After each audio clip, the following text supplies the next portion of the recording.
Hello students, मैं अपनी next video लेकर आई हूँ। जो हम क्वेश्चन 5 कर रहे थे भाषा अधिगम पर, बस उसका लास्ट एक टॉपिक रह गया है, सहायक तत्व। भाषा अधिगम में सहायक तत्व, ठीक है। वो मैंने जो कारक करवाए थे वो आपने आई होप सो अच्छे से पढ़े होंगे, ठीक है। अब हम आते हैं भाषा अधिगम में सहायक तत्व कौन कौन से होते हैं, ये भी मोस्ट इंपॉर्टेंट क्वेश्चन है, ठीक है। उसी में है, किसी भी तरह से आपका वो क्वेश्चन बन के आ सकता है। या तो भाषा अधिगम का अर्थ पूछ लेंगे कि भाषा अधिगम क्या होता है और इसके सहायक तत्व बताओ, और साथ में एक अटैच कर देंगे क्वेश्चन कि इसके महत्वपूर्ण कारक बताओ, ठीक है। तो मैंने कारक करवा दिए हैं। अब आपका इस क्वेश्चन 5 का सिर्फ लास्ट टॉपिक रह गया है, सहायक तत्व, ठीक है। पढ़ते हैं इसको। भाषा सीखने में संभवतः विभिन्न तत्व सहायता करते हैं, ठीक है। जो तत्व हैं वो भाषा सीखने में सहायता करते हैं। इन्हीं सहायक तत्वों से भाषा अधिगम संपूर्ण होता है। अब लास्ट में इन तत्वों से भाषा अधिगम संपूर्ण हो पाता है आपका। इन्हीं तत्वों के द्वारा भाषा अधिगम हेतु प्रोत्साहन मिलता है। जैसे भाषा अधिगम में सहायता प्रदान करने वाले निम्नलिखित तत्व, या आप दूसरा नाम बोल सकते हो तथ्य हैं। आपको कंफ्यूज किया जा सकता है, तत्व ना लिखकर तथ्य लिखा जा सकता है। तो आपको कंफ्यूज नहीं होना, ठीक है। अपना बेस्ट परफॉर्मेंस देनी है। तत्व भी लिखा आ सकता है यहाँ पर और तथ्य भी लिखा आ सकता है यहाँ पर, ठीक है। अब चलते हैं सबसे पहले कि किस हद तक ये तत्व भाषा अधिगम को सीखने में सहायता करते हैं। सबसे पहले आपकी रुचि होनी चाहिए, आपका इंटरेस्ट होना चाहिए। सबसे पहले आपकी क्या होनी चाहिए? रुचि होनी चाहिए, ठीक है। अगर आपकी रुचि नहीं होगी तो आप कोई भी चीज सीख ही नहीं सकते, ठीक है। अगर आप टीचर का कोर्स कर रहे हैं तो उसमें भी आपको आपकी रुचि होनी चाहिए, तभी तो आप क्वेश्चन को याद करोगे आगे। जब रुचि ही नहीं होगी तो आपका याद करने का भी मन नहीं करेगा, ठीक है। रुचि होना बहुत जरूरी है। सबसे पहला तथ्य है आपका, सबसे पहला तत्व है आपका। किसी भी कार्य को करने हेतु उसमें रुचि होना अति आवश्यक है, ठीक है। बालक यदि अभी रुचि के साथ भाषा सीखता है तो वह उसके व्यवहार में बिल्कुल उतर जाती है, बिल्कुल उतर जाती है, ठीक है। अगर आप किसी भी कार्य को रुचि के साथ उत्पन्न कर रहे हैं, रुचि के साथ इस्तेमाल कर रहे हैं, रुचि होनी बहुत जरूरी है किसी भी चीज में, ठीक है। तभी आपका करने का मन करेगा। अब हम टीवी में सीरियल्स देखते हैं, रुचि के साथ देखते हैं क्योंकि वो इंटरेस्टिंग बना देते हैं, इसलिए हमारा मन करता है कि हम रोज देखें। हम चाहते हैं कि वो रोज सीरियल आए, संडे भी मिस ना हो, सैटरडे भी मिस ना हो, मंडे टू संडे तक वो सीरियल आए, जो भी आपको पसंद है। ऐसा होता है ना, क्योंकि हमारी रुचि है उसमें, हमारा इंटरेस्ट है। कोई भी फिल्म है, हमारा मन करता है एक अच्छी सी फिल्म पकड़ ली, बहुत अच्छी लगी हमें ये वाली फिल्म दंगल, बहुत अच्छी लगी हमें, तो हमारा मन करेगा कि यार हम रोज ही देख लें, क्योंकि मुझे बहुत अच्छी लगती है, मुझे इंस्पिरेशन मिलती है, मैं मोटिवेट होता हूँ, मैं मोटिवेट होती हूँ, ठीक है। तो ऐसे ही हमारा रुचि होना बहुत जरूरी है। नेक्स्ट पॉइंट पे चलते हैं। दूसरा है, आपको आवश्यकता होनी चाहिए, ठीक है। आवश्यकता, नीड होनी चाहिए। कहा जाता है कि आवश्यकता ही आविष्कार की जननी है। अगर आपको किसी भी चीज की आवश्यकता ही नहीं होगी तो आप क्यों किसी चीज के बारे में खोजोगे? क्यों? अब मुझे बीएड की जरूरत है, इमेजिनेशन करके चलो, सोच के चलो, मुझे बीएड की जरूरत है, ठीक है। मुझे ये डिग्री चाहिए अच्छे स्कोर के साथ। क्यों चाहिए? क्योंकि मैं इसी से टीचर बन सकती हूँ, मुझे आवश्यकता है। तो मैंने इसके बारे में सारा खोजा कि बीएड में क्या क्या सब्जेक्ट्स आएंगे, क्या क्या सिलेबस है, कैसे पैटर्न रहेगा इसका, कितने मार्क्स अच्छे आने चाहिए, कितनी परसेंटेज आपकी अच्छी आनी चाहिए। मैंने सब कुछ देखा, इसके बारे में आविष्कार किया। क्यों? क्योंकि मुझे बीएड की आवश्यकता थी, इसीलिए मैंने उसका आविष्कार किया, ठीक है ना।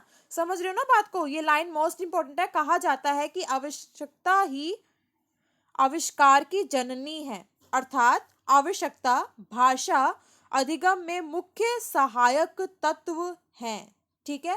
ऐसा कोई प्राणी नहीं है जिसे कोई आवश्यकता नहीं हो, ऐसा कोई भी प्राणी नहीं है जिसे कोई आवश्यकता नहीं हो।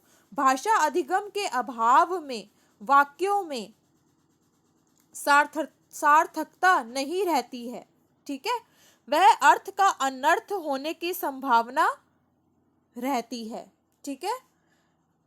अगर भाषा अधिगम नहीं होगा, अगर हम कुछ सीखेंगे ही नहीं, तो आप वाक्य का क्या करोगे, अर्थ का क्या करोगे, कोई संभावना इसकी नहीं रह पाती आगे। ठीक है, आपका आवश्यकता का होना बहुत जरूरी है। नेक्स्ट पेज पे चलते हैं।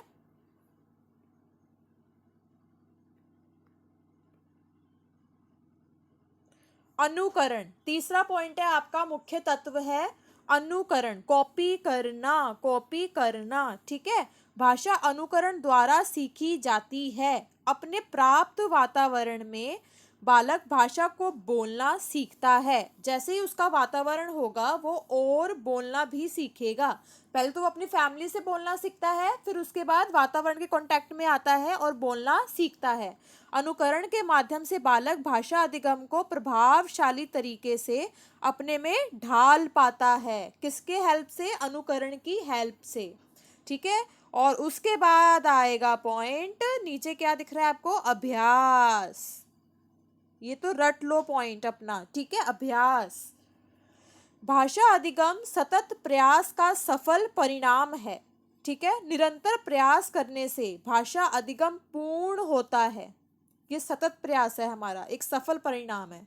ठीक है, अभ्यास के बगैर आपको कोई भी चीज आ ही नहीं सकती। एक अनुकरण और एक अभ्यास, रट लो इन पॉइंट्स को। मैं तभी बार बार बोलती रहती हूँ, ये अनुकरण अभ्यास, अनुकरण अभ्यास मोस्ट इंपॉर्टेंट पॉइंट है, मोस्ट इंपॉर्टेंट पॉइंट्स। ठीक है, तो एवं बालक के मस्तिष्क में स्थायी रूप से भाषा ठहर जाती है। किससे, अभ्यास से। अब आप एक दो पॉइंट को ही बार बार बार बार उस दिन में रिपीट करते जाओगे तो आपको वो अब बार बार करने की जरूरत नहीं पड़ेगी। अब आपको वो खुद ही आपके मस्तिष्क में बिल्कुल एक एक अक्षर बैठ जाएगा, एक एक अक्षर। ठीक है, उसके बाद नेक्स्ट पॉइंट है सामाजिकता। समाज से भी हमें जुड़ना पड़ता है, सामाजिकता। बालक में सामाजिकता के गुणों का विकास करने के लिए उसे भाषा अधिगम में भाग लेना पड़ता है, सीखना पड़ेगा अगर उसे समाज के गुणों का विकास करना है। ठीक है, उसे भाषा अधिगम में भाग लेना पड़ेगा। अब चाहे आप हिंदी सीख चुके हो, उसी से आप भाषा अधिगम की हेल्प से आप दूसरी लैंग्वेज सीख रहे हो, इंग्लिश, तो आप इजीली समाज में रहकर अपना स्थायित्व बना सकते हो। ठीक है, क्यों, क्योंकि आपको इंग्लिश भी आती है, अब आपको हिंदी भी आती है। हिंदी तो आपको ऑलरेडी आती थी, अब आपको इंग्लिश भी आती है, तो आप इजीली समाज में सिर उठाकर चल सकते हो। क्योंकि कोई भी अगर आपको किसी इंग्लिश के बंदे से बात करनी पड़ जाएगी तो आप इजीली कर सकोगे। ठीक है, अर्थात भाषा सीखनी ही पड़ती है, चाहे वो हिंदी है चाहे वो इंग्लिश है। ठीक है, बालक को सामाजिक बनाने में भाषा का बहुत बड़ा योगदान है। किसने हेल्प की सामाजिक बनाने में, भाषा ने। किसने हेल्प की सामाजिक बनाने में, भाषा ने। ठीक है, भाषा ही व्यक्ति को समाज में रहने योग्य बनाती है।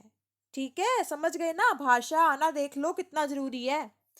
ठीक है, अब लास्ट पॉइंट है, आपके तत्व आज कंप्लीट हो गए। आज आपका पूरा क्वेश्चन 5 कंप्लीट हो चुका है। ठीक है, संपर्क, संपर्क। ठीक है, संपर्क करना बहुत जरूरी है, एक दूसरे से वार्तालाप करना बहुत जरूरी है, तभी हमें जानकारी मिलेगी हर चीज की।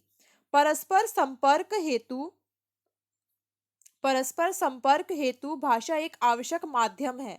ठीक है, भाषा संपर्क के लिए भाषा अधिगम उपयोगी है। ठीक है, भाषा संपर्क के लिए भाषा अधिगम क्या है, उपयोगी है। संपर्क कैसे करोगे, जब आपको भाषाएं आती होंगी। ठीक है, नए शब्दों का ज्ञान प्राप्त होता है, वो तो डेफिनेटली होगा ही होगा। किसी एक, आप हिंदी इंडियन हो, कोई आप ब्रिटिशर से बात करते हो या किसी अंग्रेज, किसी भी अमेरिकन आदमी से बात करते हो, तो उनके आपको शब्द जानने को मिलेंगे और उनको आपके शब्द जानने को मिलेंगे। ठीक है, तो हमें नया ज्ञान प्राप्त होता है। वास्तव में भाषा अधिगम का मुख्य कारक संपर्क ही है। ठीक है, वास्तव में भाषा अधिगम का मुख्य कारक क्या है, लास्ट में बता दिया ना उसने, संपर्क ही है। कोई भी चीज सीखनी है आपको संपर्क में आना ही पड़ेगा, क्योंकि मनुष्य में आपस में विचार प्रदर्शन हेतु भाषा ही एक माध्यम है, वही बता दिया। आपस में विचार विमर्श करोगे आप एक दूसरे के साथ तो भाषा ही एक माध्यम माना जाएगा। सिर्फ भाषा ही काम आएगी किसी से वार्तालाप करने के लिए। तो आज स्टूडेंट्स आपका क्वेश्चन 5 अच्छे से कंप्लीट हो चुका है। मैंने प्रॉपर अच्छे से इसके आंसर्स डाले हुए हैं, वीडियो में आपको दिख ही रहा है स्क्रीन पर। ठीक है, आप उसकी अच्छे से तैयारी कर लो।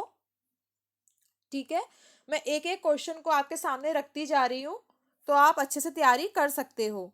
Okay, all the best students.